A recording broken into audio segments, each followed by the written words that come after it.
என் அப்பனே கணேசா, ஹரஹர சங்கர ஜெய ஜெய சங்கர, ஹரஹர சங்கர ஜெய ஜெய சங்கர. லோகவீரம் மகாபூஜ்யம் சர்வரக்ஷாகரம் விபூம் பார்வதி ஹிருதயானந்தம் சாஸ்தாரம் பிரணமாம்யகம். சுவாமியே சரணமையப்பா. ஒரு 2 நாளைக்கு முன்னாடி நான் சொன்னதும் போது மணிகண்டன் தேவலோகனம் போய் மகிழ்ச்சியோட வதம் பண்ணி அவளை பூமிக்குள்ளே தள்ளி அவள் அழுதாரதி கரையில் விழுந்துட்டான்னு முடித்தேன். அப்போ இந்த வாரம் மணிகண்டன் என்ன பண்ணுறான், அவன் மேலே ஏறி நர்த்தனம் ஆடுறான். மகிழ்ச்சியை கொண்டாச்சு. அவளுக்கு என்ன ஆச்சு, மணிகண்டனால் சாப விமோச்சனம் கிடைத்தது. ஒரு நல்ல அழகான பெண்ணாக மாறிட்டான். அவளுக்கு மணிகண்டனை பார்த்த உடனே அவனை கல்யாணம் பண்ணிக்கிடுங்கிற ஆசை வந்துடுத்து. அவள் சொல்கிறா, ஆனால் மணிகண்டன், நான் பிரம்மச்சரிய நிஷ்டையில் இருக்கிறதால அது என்னால் முடியாத காரியம். ஆனால் ஒன்று நான் எங்கே இருக்கேனோ அங்கே எனக்கு இடது பக்கத்தில் மாளிகைப்புறத்தம்மா அப்படிங்கிற பேரோட நீ அங்கே இரு அப்படின்னு ஆசீர்வாதம் பண்ணி அனுப்பிச்சுட்டார்.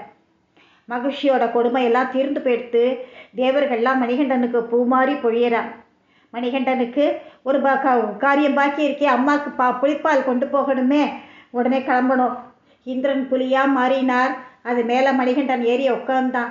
இந்திரன் மட்டும் இல்லை, அங்கிருந்த தேவர்கள் பூதகணங்கள் அத்தனை பேரும் புலியாக மாற புலிப்பலையோட மணிகண்டன் பந்தளத்தோட எல்லைக்கு நிற்கிறான். பந்தளத்து நாட்டுக்குள்ளே போகலை, எல்லையிலேயே நின்றுட்டான். பந்தள மக்கள்லாம் புலி கூட்டத்தை பார்த்துட்டு பயந்து நடுக்கிறா. எல்லாரும் ஒரு புலி வந்தாலே எல்லாரும் நடுக்கி போயிடுவோம்.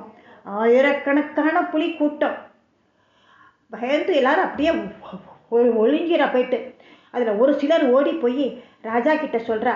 உடனே ராஜா, மகாராணி, மந்திரி எல்லாரும் ஓடி வரா. ராஜா பயந்து போயிட்டார். அப்போ ராணி சொல்கிறா, ராணியும் மந்திரியும் எல்லா புலியும் திருப்பி அனுப்பிச்சுடுப்பா, என்னை மன்னிச்சுடுப்பா அப்படின்னு சொல்கிறா. அப்போ புலி எல்லாம் மறைஞ்சு போயிடுத்து, தேவர்களாக மாறிவிடுத்து எல்லாம்.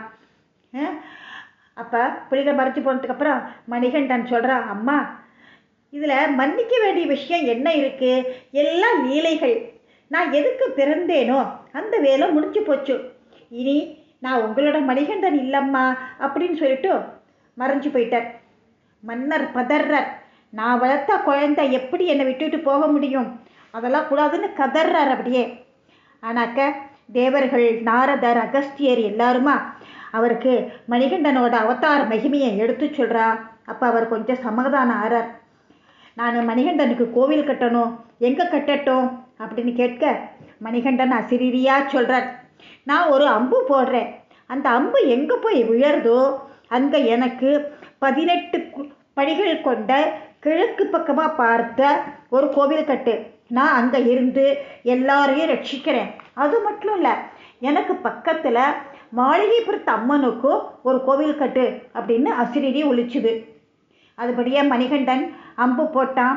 அது சபரிமலையில் விழுந்தது. அங்கு மணிகண்டனோட கட்டளைப்படி அகஸ்தியர், நாரதர், தேவர்கள் அவர்களோட ஆலோசனைப்படி மன்னன் உறக்கமின்றி அப்படியே தானே முன்னின்று மேற்பார்வை பார்த்து சபரிமலையில் 18 படியோட ஒரு அழகான கோவிலை உருவாக்கினார். அந்த 18 படிகளிலும் சாதாரண படிகள் இல்லை, சித்தர்கள், தேவர்கள், நவகிரகங்கள் எல்லாரும் இருக்கிறதா ஐதீகம். 18 படியிலையும் ரிஷிகள், இந்த மாதிரி அத்தனை பேருமே அந்த 18 படியிலையும் இருக்கா. அப்புறமா சகல தேவர்களும் ரிஷிகளும் கூடி நிற்க பரசுராமன் ஐயப்பன் சிலையை பிரதிஷ்டை செஞ்சார். எவன் ஒருவன் உண்மையான விரதம் இருந்து இந்த படியில் ஏறுகிறானோ அவனுக்கு சகல நன்மைகளும் கிட்டும் என்பது சத்தியம். சுவாமியே சரணமையப்பா. பாக்கி அடுத்த வாரம் சொல்கிறேன் என்ன ஆறுதுங்கிறத. நன்றி, வணக்கம்.